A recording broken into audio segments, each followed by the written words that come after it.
All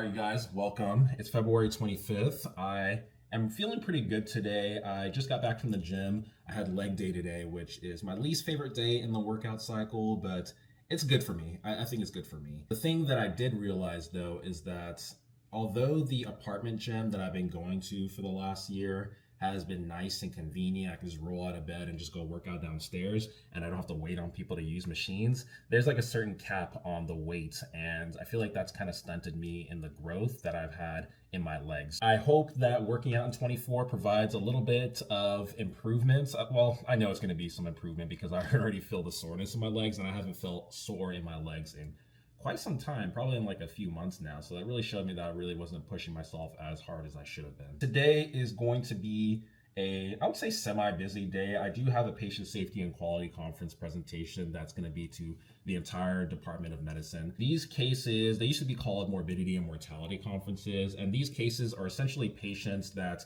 had some sort of hole in their care that led to either their harm or their demise, unfortunately. Thankfully, that didn't happen with my case, but there is some teaching opportunities that can come from these conferences. They used to be very punitive. I remember when I was in my surgery rotation, they were like, I felt like I was in Suits or like Law and Order or something, where essentially like the residents or attending was like up in the front, and it felt like they were like on the stand. It's like, whoa, like, why is this so aggressive? Thankfully, at our program, it's not like that. It felt very malignant at that program. I was just really reflecting on that right now. But thankfully, our cases and our presentations, the way that we do it in our style, it's more so to, okay, where was the holes in care? Where could have things been prevented beforehand?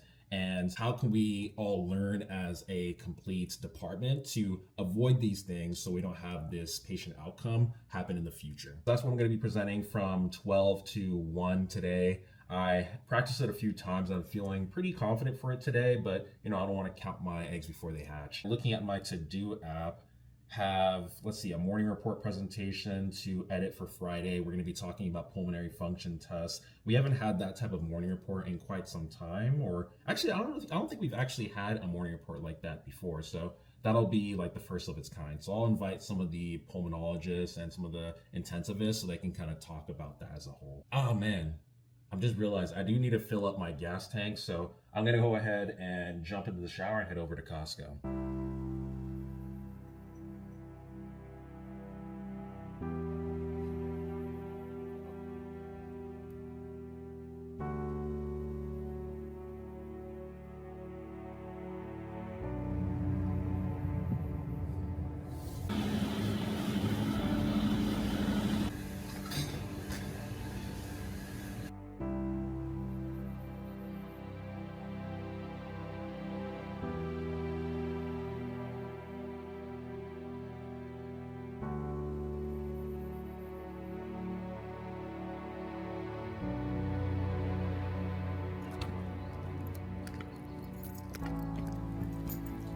Boss, good to see you. I got 16. Thank you.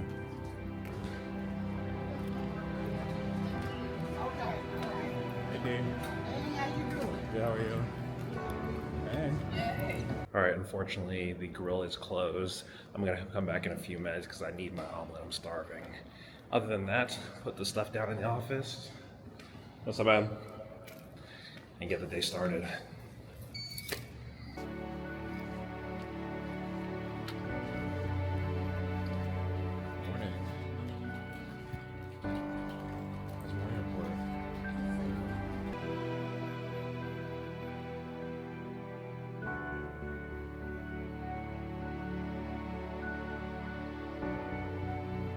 One of the cool things about being chief is that we are kind of like the wellness support for the residents. So I get to just check in on the residents, see how they're doing. I was just in the ICU to see if they're doing okay, and it looked like things are going all right. So it's kind of nice to just be that person to bring positivity.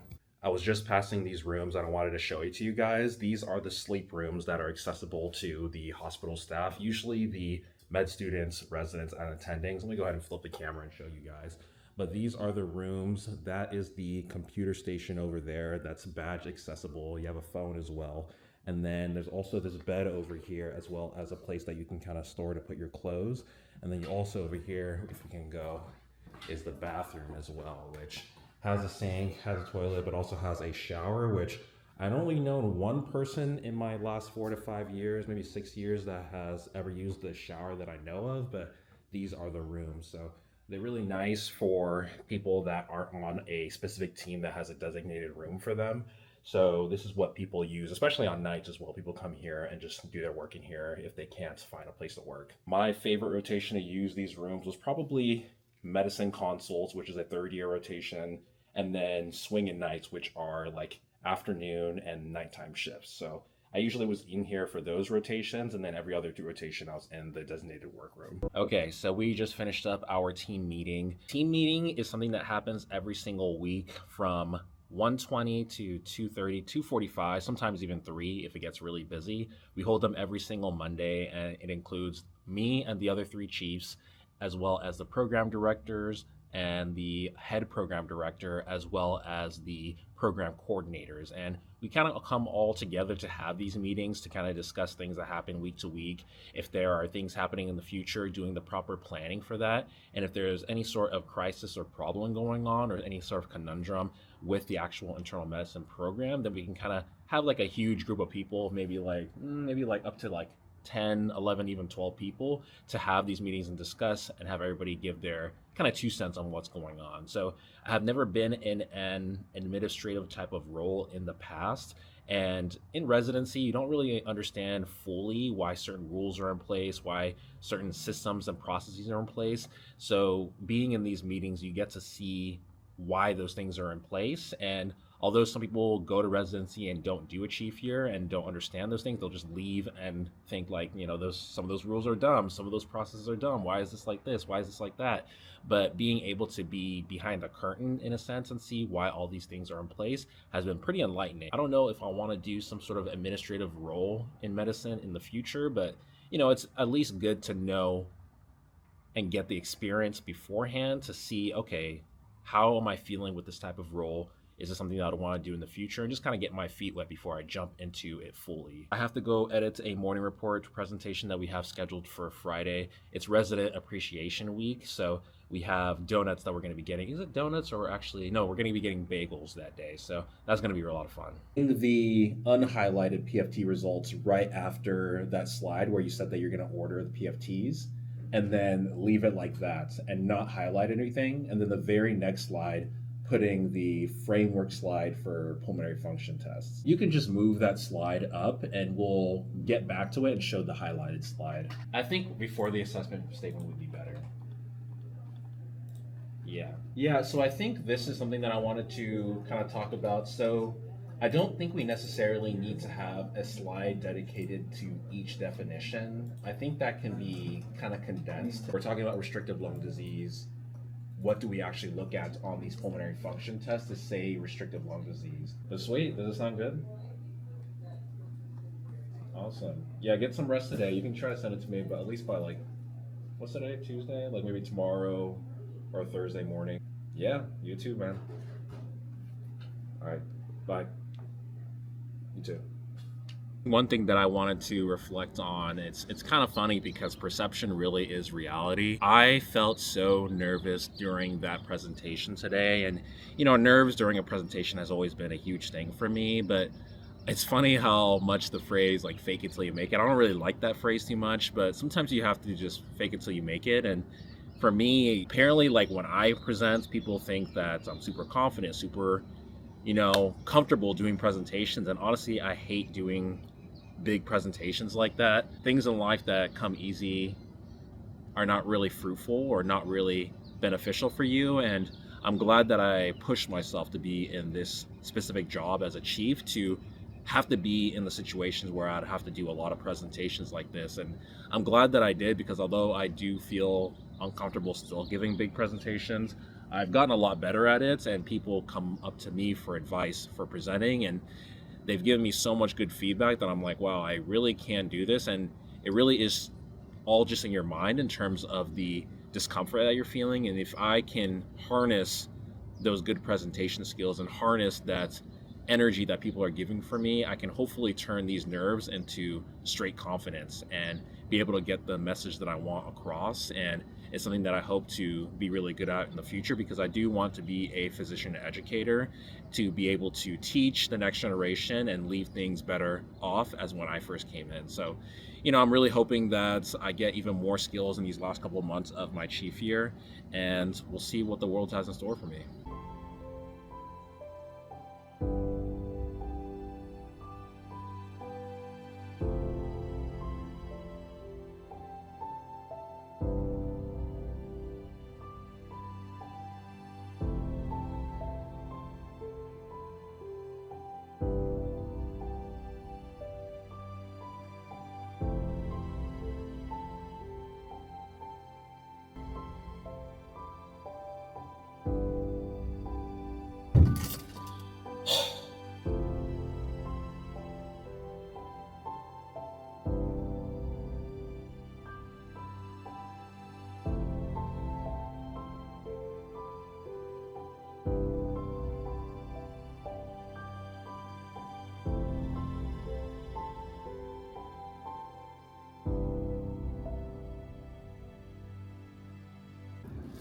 Need them. Need them. I'm hungry. I need them, man. I get my 5 carne asada tacos, man. It's gonna be fire. I cannot wait to eat those tacos. I'm so hungry. Let's get up out of here. Okay, dinner time. I got 5 carne asada tacos. I am starving right now. I found this taco truck back when I was a third-year medical student, and back then the tacos were like $1 each. Now they're like $2.50 each, almost $3. So that inflation is going crazy. But regardless, I'm gonna keep on supporting them because they got me through tough times when I was studying for step 2 during medical school. But let me go ahead and show you guys these tacos. We got 5 carne asada tacos. Oh, I got this hot sauce from Hawaii. Let me actually see if I have any more left. It's salsa verde, and it is pretty good. Let me see if I have, yeah, here we go. I barely have any left. Yeah, here we go. I'm actually gonna have to probably reorder some volcano spice. Let me show you guys right there. You guys see that? This right here, fire. Let me go ahead and try one of these real quick.